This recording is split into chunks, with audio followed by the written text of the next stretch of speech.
দুনিয়ার মাসিক একটা সাধারণ কাঠের টুকরা কাপড়ের টুকরার দাম যদি বাড়ে আল্লাহর কোরআনের সংস্পর্শে থাকার কারণে আপনি আমি আশরাফুল মাখলুকাত সৃষ্টির শ্রেষ্ঠ জাতি আমি মানুষ হলাম সম্মানী আমি সৃষ্টির শ্রেষ্ঠ জাতি হইয়া আমার সম্পর্ক যদি কোরআনের সাথে লাগাইতে পারি আমার সম্পর্ক যদি কোরআনওয়ালার সাথে লাগাইতে পারি আমি মানুষ যদি আমার সম্পর্ক আল্লাহর কোরআনের সাথে লাগাইতে পারি মহান আল্লাহ আমার মর্যাদা শুধু দুনিয়াত নয় পরকালেও আল্লাহ কোরআনওয়ালার মর্যাদা বাড়াইয়া দিবে সুবহানাল্লাহ। এই জন্য কোরআন নিজে দাবি বলবো কোরআনকে যদি জিজ্ঞাসা করেন কোরআন তোমার নাম কি তখন আল্লাহ পাক কোরআনের জবাব দিবেন বাল হুয়া কুরআনুম মাজিদ। আপনি যদি জিজ্ঞাসা করেন রে কোরআন তোমার বাড়ি কোথায় ফি লাউহিম মাহফুজ কোরআন জবাব দেয় আমার বাড়ি লৌহে মাহফুজে। আপনি যদি জিজ্ঞাসা করেন রে কোরআন তোমার বাড়ি লৌহে মাহফুজে দুনিয়াত কবে আইছো তখন আল্লাহর কোরআনের জবাব দেয় শাহরু রমাদান আল্লাযী উনজিলা ফীহিল কুরআন। তখন কোরআন জবাব দেয় আমি রমজান মাসে আইছি। রমজান মাসে কত তারিখ আইলা কত তারিখ তুমি আসছো আল্লাহর কোরআন জবাব দেয় ইন্না আনজালনাহু ফি লাইলাতুল কদর আমি রমজান মাসে শবে কদরের রজনীতে আসলাম। যদি জিজ্ঞাসা করেন কেমনে আইছো আপনি কি কোরআনকে যদি জিজ্ঞাসা করেন একা আইছো না কেমনে আইছো কিভাবে আইছো কোরআন জবাব দেয় নাযালা বিহির রূহুল আমিন আমি একা আসি নাই জিবরাইল ফেরেশতার সাথে আসলাম। কোন সুবহানাল্লাহ জিবরাইল ফেরেশতার সাথে আসলাম। কোথায় আসছো কার বাড়িতে আসছো আল্লাহর কোরআন জবাব দেয় আলা কলবিকা লিতাকুনা মিনাল মুনজিরিন আলা কলবিকা আই আলা কলবে মুহাম্মদ সাল্লাল্লাহু আলাইহি ওয়াসাল্লাম আমি মুহাম্মদুর রাসূলুল্লাহর কাছে আইছি মুহাম্মদুর রাসূলুল্লাহর কলবের মাঝে আইছি।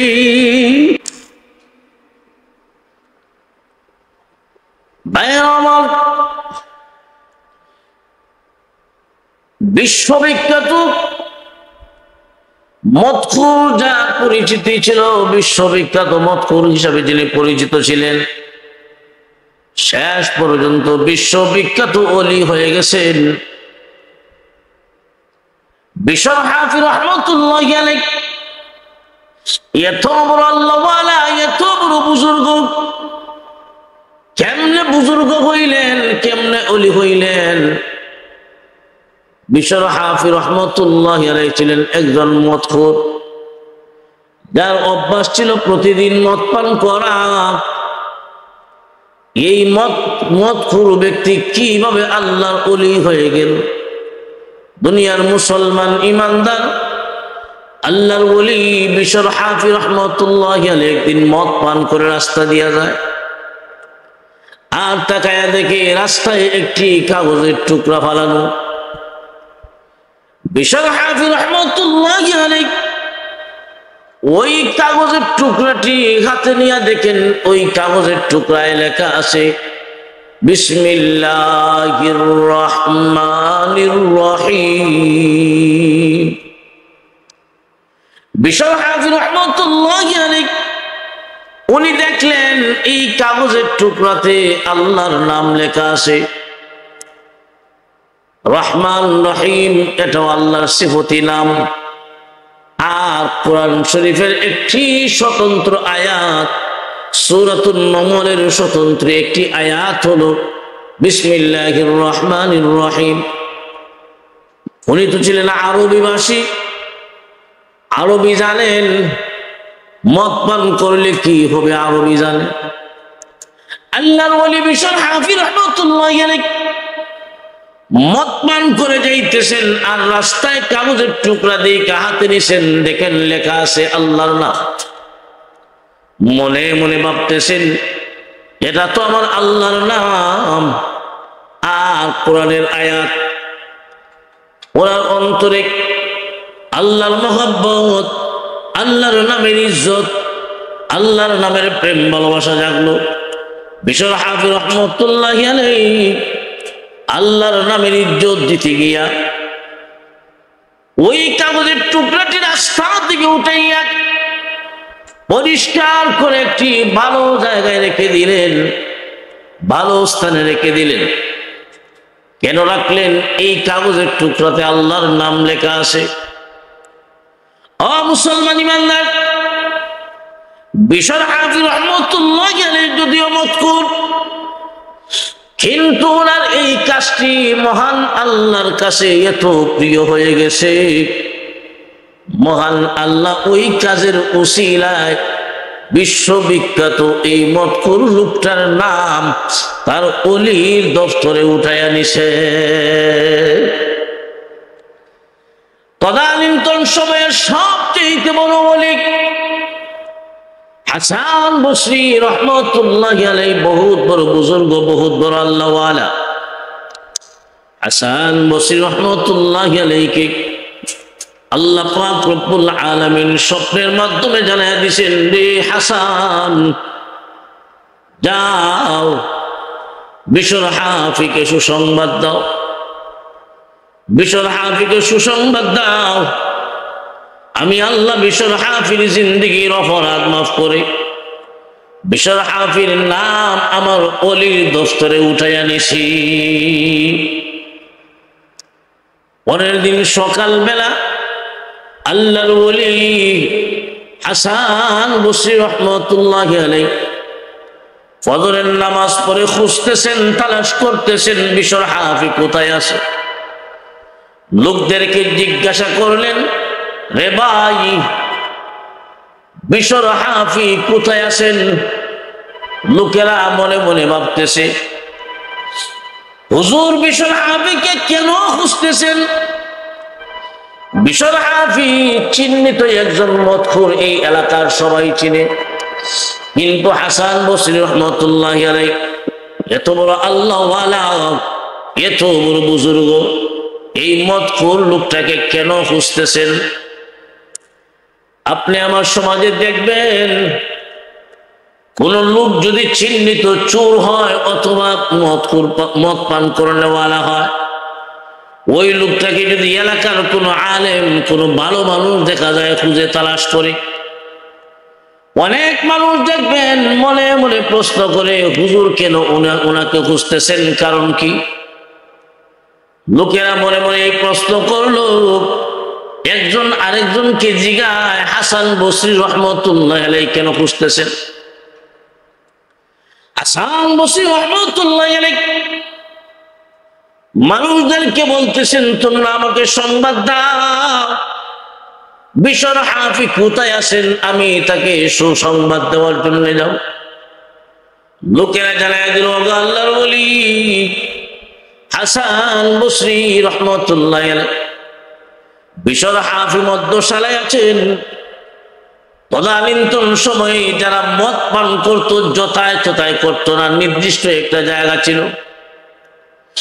কিন্তু বর্তমান সমাজে আল্লাহ নবী 1450 বছর আগেই বলে গেছেন, আখিরি জামানায় এমন একটা সময় আসবে মদ পান করা ওপেন হয়ে যাবে, ওপেন, যথায় তথায় পাওয়া যাবে মদ পান, নেশা যথায় তথায় পাবেন।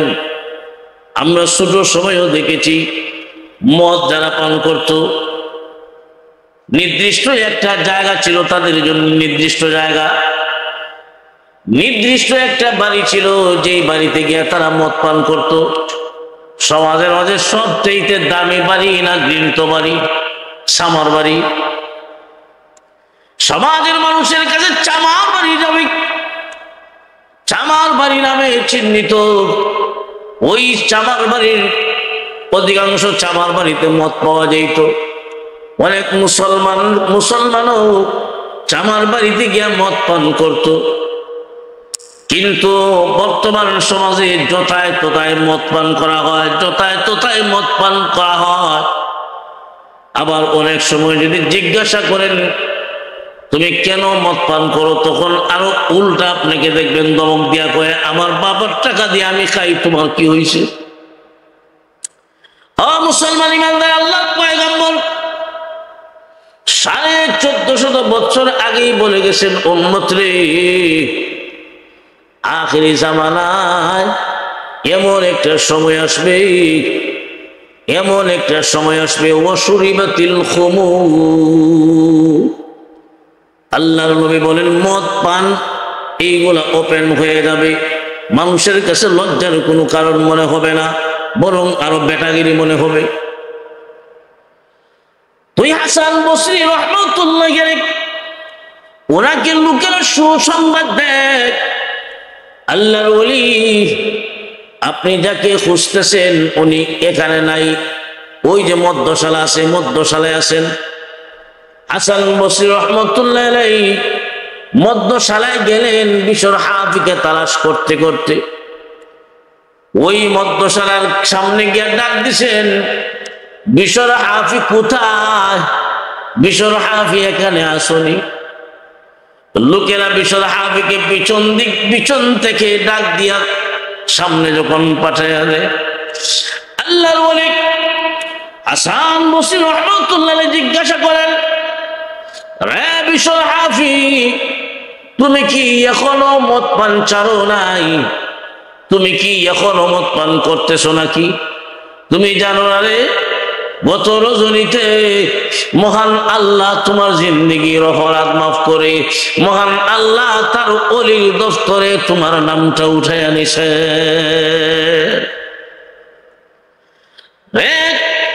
বিশর হাফি এমন কি কাজ করলা যেই কাজ মহান আল্লাহর কাছে তো পছন্দনীয় হয়ে গেল? বিশর হাফি রহমতুল্লাহ আলাইহি বলেন, হুজুর আমি গতকাল যখন রাস্তা দিয়া যাই মদ পান কইরা যাইতেছি, আর তাকায় দেখি রাস্তায় একটি কাগজের টুকরা ফালানো। আমি হাতে নিয়ে দেখলাম কাগজের টুকরায় লেখা লা ইলাহা বিসমিল্লাহির রহমানির রহিম লেখা আছে। ওই কাগজের টুকরাতে বিসমিল্লাহির রহমানির রহিম লেখা, যেই বিসমিল্লাহির রহমানির রহিমের মাঝে আমার আল্লাহর নাম লেখা আছে। আর কোরআন শরীফের সূরাতুন নমলের স্বতন্ত্র একটি আয়াত বিসমিল্লাহির রহমানির রহিম। আমি তো দেখেছি এই কাগজের টুকরায় কোরআনের আয়াত আমার আল্লাহর নাম। তাই আমি এই কাগজের টুকরাটি রাস্তা থেকে উঠাইয়া পরিষ্কার করে একটি ভালো জায়গাতে রাখলাম। আমার আল্লাহর নাম যেহেতু এটা মাটিতে থাকতে পারে না। সুবহানাল্লাহ। ও মুসলমান ইমানদার, আপনি যত বড় অপরাধী হন না কেন, যত বড় গুনাহগার হন না কেন, আপনি যদি আপনার মালিকের নামের ইজ্জত দেন, সম্মান দেন, মহান আল্লাহ তোমার ওই আমলকে জড়িয়া বানায়া মহান আল্লাহ তোমাকে সম্মান না দিয়া পারে না। বিশর হাফি রাহমাতুল্লাহি আলাইহি যদিও মদখোর, কিন্তু আল্লাহর নামের সম্মান দিয়েছেন, ইজ্জত দিয়েছেন।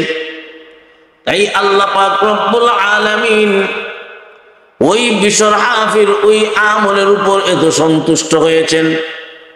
বিশর হাফির এই আমলটা আল্লাহর কাছে তো পছন্দনীয়, ওই আমলকে উসিলা বানায়া মহান আল্লাহ মদখুরের নাম তার ওলির দফতরে উঠাইয়া নিছে। ও মুসলমান ইমানদার, একজন মদখুর ব্যক্তি, মদ পান করেওয়ালা ব্যক্তি, যার অভ্যাস ছিল প্রতিদিন মদ পান করা, মদ পান না করলে ওনার ঘুম আসতো না, মদ পান করাটা অভ্যাসে পরিণত হয়ে গিয়েছিল। ওই লোকটা এত ছোট একটা আমল করলো, আল্লাহর কোরআনের একটা আয়াতকে সম্মান করলো।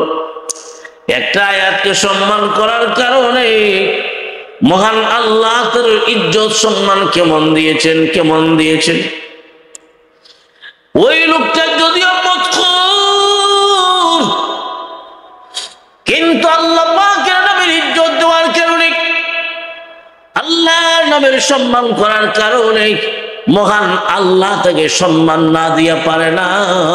তাই মহান আল্লাহ তার মদখুর থেকে তার নামটা কাটাইয়া মহান আল্লাহ তার ওলির দফতরে বিশর হাফির নাম উঠাইয়া নিয়া বিশর হাফিকে বিশ্ব বিখ্যাত ওলি বানাইয়া দিছে। সুবহানাল্লাহ। ও ভাই, আল্লাহর কোরআনের একটা আয়াতকে সম্মান দেওয়ার কারণে বিশ্ববিখ্যাত মদখুর যদি বিশ্ববিখ্যাত ওলি হয়, আপনি আমার সামনে 30 পারা কোরআন শরীফ প্রসিদ্ধ মত অনুযায়ী, মশহুর রিওয়ায়াত অনুযায়ী আল্লাহর কোরআনে 6666 খান আয়াত। মুসলমান হিসাবে আমাদের প্রত্যেকের জানা থাকা দরকার, আল্লাহর কোরআনের আয়াতের সংখ্যা হলো 6666 আয়াত।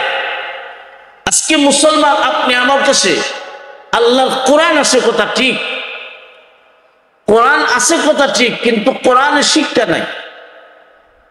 প্রত্যেকটা মুসলমানের ঘরে ঘরে কোরআন শরীফ আছে, কিন্তু কোরআন শরীফের আমল নাই, কোরআন শরীফের তিলাওয়াত নাই। মুসলমানের ঘরে কোরআন আছে দেখবেন সামসাইডের উপরে, তাকের উপরে, প্যাকেটিং করা।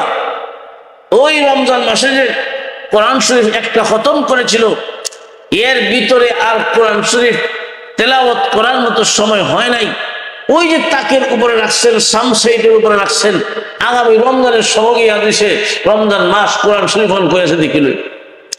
তখন দেখা যায়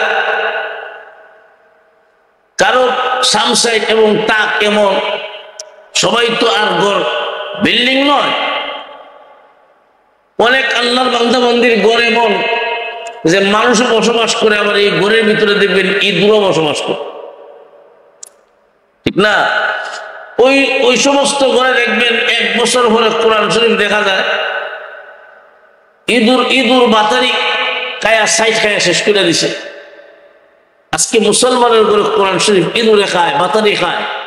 ও মুসলমান, তোমার লজ্জা হওয়ার কথা। আল্লাহর কোরআন তোমার ঘরে আসার কথা ঠিক, কোরআনের কফি আসার কথা ঠিক, কিন্তু তুমি মুসলমান হইয়া কোরআনের তেলাওয়াত করো না। মুসলমানের ঘরে কোরআনের আওয়াজ থাকবে, মুসলমানের ঘরে কোরআনের তিলাওয়াত থাকবে। যেই ঘরে কোরআনের তিলাওয়াত হবে, ওই ঘরে আল্লাহর রহমত বরকত নাজিল হতে থাকবে। আমরা ছোট সময় দেখেছি মুসলমান মা বোনরা ফজরের নামাজের পরে আল্লাহর কোরআনের সূরা ইয়াসিন তেলাওয়াত করতে। তদানীন্তন সময়ে বৈদ্যুতিক লাইট ছিল না,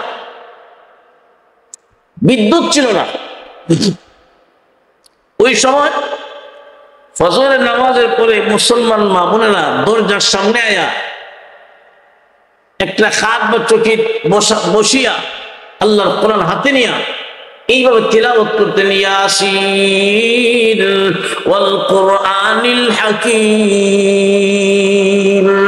ইন্নাকা লামিনাল মুরসালিন।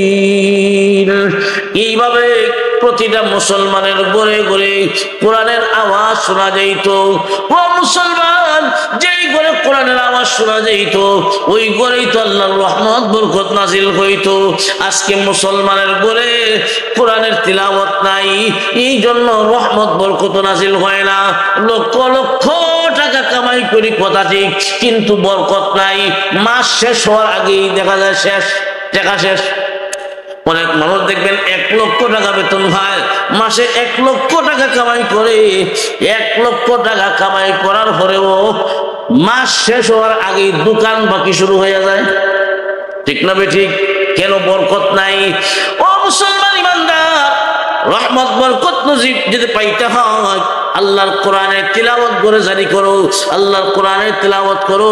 আল্লাহর কোরআনের তিলাওয়াত যদি প্রতিদিন মুসলমানের ঘরে হয়, যেই ঘরেই হবে, মহান আল্লাহ ওই ঘরে রহমত বরকত নাজিল করবে। এই জন্যে মুসলমান সব সময় তার ঘরে কোরআনের তিলাওয়াত হবে, কোরআনের আওয়াজ হবে। আজকে আমরা শুরু সময় মক্তবে যে কোরআন শরীফ পড়ছিলাম আর খবর নাই, ঠিক না? ঠিক, মক্তবে কোরআন শরীফ পড়ছিলাম, এও ধাক্কায় ধাক্কায় পড়ছিলাম, আর খবর নাই। কিন্তু না না, আমি মুসলমান, আমার উপর আল্লাহর কোরআন শরীফ দেখে দেখে পড়তে পারি এমন শিক্ষা অর্জন করা আমার উপর ফরজ ছিল। প্রত্যেকটা মা বাবার উপর এই ফরজিয়ত, প্রত্যেকটা মা বাবা তাদের সন্তানকে আল্লাহর কোরআন দেখে দেখে পড়তে পারে এমন শিক্ষায় শিক্ষিত করা ফরজ। হাফিজে কোরআন বানানো ফরজ নয়, কোরআন শরীফ সহি শুদ্ধভাবে দেখে দেখে পড়তে পারেন এমন শিক্ষা করা আমি মুসলমান হিসাবে আমার উপর ফরজ ছিল। ও মুসলমান ইমানদার, আপনারা একটু চক্ষুটা বন্ধ করে নিজের জীবন ইতিহাসের দিকে তাকান। আপনার উপরে আল্লাহর কোরআন দেখে দেখে পড়তে পারেন সহি শুদ্ধভাবে, এটা ছিল ফরজ। কিন্তু আপনার দ্বারা এই ফরজিয়ত আদায় হয়েছে কিনা? সুবহানাল্লাহ। বাংলাদেশের কত জাতের ভরা, রমজান মাস আইলে দেখবেন জোহরের নামাজের পরে মসজিদে কত জাতের মুসল্লি, কত জাতের সুর আর কত জাতের তিলাওয়াত হওয়া যায়। আল্লাহ হেফাজত করুক, শুকর বলুন আমিন। ও মুসলমান, এই জন্যে আমি নিজে কোরআন পড়ব, নিজে কোরআনকে সম্মান করব। কোরআন নিজেই সম্মানী, কোরআন নিজেই সম্মানী। বাল হুয়া কুরআনুম মাজিদ। আল্লাহর কোরআন কোন কোন জায়গায় আল্লাহ বলেন কুরআনুম মাজিদ, সম্মানিত কোরআন। কোন কোন জায়গায় বলেন কুরআনুম কারীম, কোন কোন জায়গায় বর্ণনা করেন কুরআনুম মুবিন। সুস্পষ্ট কোরআন, কিতাবুম মুনির, নূর ওয়ালা কিতাব। সুবহানাল্লাহ, কোরআনের নাম অনেক। তো ভাই, আল্লাহর কোরআন এটা হলো আল্লাহর কালাম। কোরআন শরীফকে কালামুল্লাহ বলা হয়, আল্লাহর কথা। লফজান মানান দুটোটাই হলো কোরআন। যে আল্লাহর কোরআন লফজান এবং মানান, এই দুটোটাই হলো কি? কোরআন। আল্লাহর কোরআন মানুষকে দামি বানায়। কোরআন যেমন নিজে দামি, কোরআনের সংস্পর্শে যারাই থাকে, কোরআনের সংস্পর্শে যেই থাকে, সে মানুষ হোক, জাউল উকুল হোক আর গায়রে জাউল উকুল হোক, বুঝ সম্পন্ন প্রাণী হোক আর অবুঝ সম্পন্ন প্রাণী হোক, প্রাণী হোক আর অপ্রাণী হোক, আল্লাহর কোরআনের সংস্পর্শে যদি থাকে তাহলে আল্লাহ পাক তার মর্যাদা বাড়ায় দেয়। বলুন সুবহানাল্লাহ। আমি মানুষ প্রাণী, বুঝ সম্পন্ন প্রাণী, আমি বুঝি। আল্লাহ বুঝ শক্তি দিচ্ছেন প্রত্যেকটা প্রাণীকে। আপনি দেখেন যেইগুলা গায়রে জাউল উকুল, বুঝ নাই, এবং এক প্রকার মাখলুক হলো অপ্রাণী, যেগুলার প্রাণ নাই, নিষ্প্রাণ। লক্ষ্য করে দেখেন, আমরা আল্লাহর কোরআন রাখার জন্য যে রিয়াল বানাই, রিয়াল আপনাদের এলাকায় কারণ কোনো কোনো জায়গায় রেওয়াল বলা হয়, কোনো কোনো জায়গায় রিয়াল বলা হয়। আমরা কোরআন রেখে পড়ি, এই কাঠের টুকরা তার প্রাণ নাই, কাঠের টুকরা প্রাণ নাই, নিষ্প্রাণ। কিন্তু আল্লাহর কোরআনের সংস্পর্শে থাকার কারণে এই কাঠের টুকরার দাম কি পরিমাণ বাড়ে। রাস্তায় যদি পড়ে থাকে, কোনো মানুষ ফাউ লাগায় না, যদিও ভুলে লাগা যায় তখন বুকে নেয়, চুমু খায় আর মনে মনে এই কথাটা বলে, এই কাঠের টুকরা তোর দাম কম না, আল্লাহর কোরআনের সাথে তোর সম্পর্ক হয়ে গেছে। সুবহানাল্লাহ। কোরআনের পরিচয় আছে না নাই? নাম কোরআনুল মাজিদ, বাইরুল লৌহে মাহফুজে। রমজান মাসের সবে কদরের রজনীতে কোরআন দুনিয়াতে আইছে। তার সাথে জিবরাইল ফেরেশতার সাথে, কার বাড়ি? মুহাম্মদুর রাসূলুল্লাহর কলবের মাঝে। আল্লাহু আকবার। এই কোরআন আল্লাহর কালাম, লৌহে মাহফুজে সংরক্ষিত আছে। আল্লাহ পাঠাইছেন এই কোরআন দুনিয়ায় বিশ্ব নবীজির কাছে আল্লাহ রাসূল সাল্লাল্লাহু আলাইহি ওয়াসাল্লাম বিদায় হজের ভাষণ দিয়া সাহাবায়ে কেরামের সামনে বলেন, রে সাহাবীরা, আমি নবী চলে যাই আর তোমাদের কাছে দুইটা জিনিস আমানত রেখে যাই। আমি নবী চলে যাই আর তোমাদের কাছে দুইটা জিনিস রেখে যাই। যতদিন পর্যন্ত তোমরা এই দুইটা জিনিসকে দাঁত দিয়া কামড় দিয়ে ধরবা, শক্তভাবে ধরবা, ততদিন পর্যন্ত তোমরা গুমরা হবে না, পথভ্রষ্ট হবে না, জাহান্নামের পথের যাত্রী হবে। একটা হলো আল্লাহর কোরআন তোমাদের কাছে রেখে গেলাম, আর আমি নবীর সুন্নাত তোমাদের কাছে রেখে গেলাম। সুবহানাল্লাহ। আল্লাহ রাসূল বলেন, তারাকতু ফীকুম আমরাইন লান তাদিল্লু মা তামাসসাকতুম বিহিমা কিতাবাল্লাহি ওয়া সুন্নাত রাসূলি আও কামা ক্বালা আলাইহিস সালাতু ওয়াস সালাম। আল্লাহ রাসূল বলেন, হে উম্মত, আমি নবী চলে যাই আর তোমাদের কাছে দুইটা জিনিস রেখে যাই। আমি চলে যাচ্ছি আর তোমাদের কাছে দুইটা জিনিস রেখে যাই। যতদিন পর্যন্ত দুইটা জিনিসকে তোমরা ধরে রাখবা, এই দুইটা জিনিস দুনিয়ার জীবন চলার পথে তোমরা সাথে নিয়ে যাইতে পারবা। আল্লাহর নবী বলেন, রে উম্মত, ততদিন পর্যন্ত তোমরা গুমরাহ হবে না, পথভ্রষ্ট হবে না, জাহান্নামের পথের যাত্রী হবে না। একটা হলো আল্লাহর কোরআন তোমাদের কাছে রেখে গেলাম, দুই নাম্বার আমি নবীর সুন্নাত তোমাদের কাছে রেখে গেলাম। তাহলে আল্লাহর নবী বিদায় হজের দিন এই কোরআন উম্মতের কাছে আমানত রেখে গেছেন। আমরা ওই নবীর উম্মত যেই নবী আমাদের কাছে আল্লাহর কোরআন আমানত রাখছে। আল্লাহর কোরআন নবী আপনি আমার কাছে আমানত দিয়ে গেছেন। আল্লাহ যদি হাসরের মাঠে জিজ্ঞাসা করা হয়, ও আব্দুল্লাহ, আল্লাহ রাসূল তোমার কাছে আমানত রেখে গেছেন আল্লাহর কোরআন, হিসাব দাও।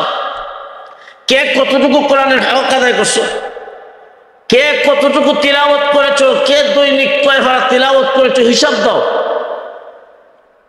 আপনি তো মুসলমান, বছরে একবার পড়েন নাই। আল্লাহর কোরআন যদি আপনাকে আমানত দিয়ে দিয়েছিলেন, এই বিষয়ে যদি জিজ্ঞাসা করা হয়, দুনিয়ার কোনো মানুষ এই কোরআনের আমানতদারির হিসাব দিয়া জান্নাতে যাইতে পারবে না।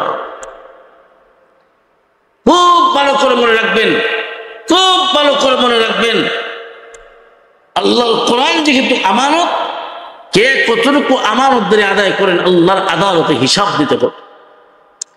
ও ভাই, এই জন্যে এই আমানতদারি আমাদের আদায় করা দরকার আছে। আমি নিজে কোরআন শিখবো, নিজে তিলাওয়াত করব, সহি শুদ্ধভাবে কোরআন পড়তে পারি এমন শিক্ষা অর্জন করা, এমন শিক্ষা অর্জন করা, একটা ছেলে একটা মেয়ে আল্লাহর কোরআন দেখে পড়তে পারে এমন শিক্ষা অর্জন করা। তার মা বাবার উপর ফরজ ছিল তোমার সন্তানকে কোরআন পড়াও। যেই মা বাবা কোরআন না পড়াইয়া, কোরআন শরীফ না পড়াইয়া, যেই মা বাবা ইংলিশ পড়ায়, সন্তান ইংলিশে কথা কয়, কোরআন পড়তে পারে না কিন্তু ইংলিশ পড়ে, এবিসিডি পারে না, ইংলিশ পড়ে। যে সন্তান কোরআন পড়তে পারে না কিন্তু ইংলিশে কথা কয়, দেখবেন এই সন্তানটা বড় হয়ে দাঁড়ায় বসা করে। কেন? কোরআনের শিক্ষা নাই। এই জন্য প্রকৃত মানুষ যদি হতে হয়, ইংলিশ টিংলিশ কিছু বুঝি না, আল্লাহ কোরআনের শিক্ষা ছাড়া বিকল্প কোনো শিক্ষা ব্যবস্থা হতে পারে না। ও মুসলমান, এই জন্যে আমাদের প্রত্যেককেই এই বিষয়ে সতর্ক থাকতে হবে। আমি মুসলমান, আমি নিজে কোরআন পড়বো, নিজের ছেলে মেয়েকে কোরআন পড়াবো। কোরআন পড়ানোর পরে এখন আপনি ইংলিশ পড়ান না ফার্সি পড়ান, যা ইচ্ছা পড়ান, কোনো অসুবিধা নাই। আগে শিক্ষা হওয়া লাগবে কোরআনের শিক্ষা। মুসলমান হবে কোরআনের শিক্ষায় শিক্ষিত। আল্লাহ আমাদের সবাইকে এই দুনিয়াতে যতদিন রাখেন কোরআনের শিক্ষায় শিক্ষিত হওয়ার তৌফিক দান করুক। সকলে বলুন আমিন।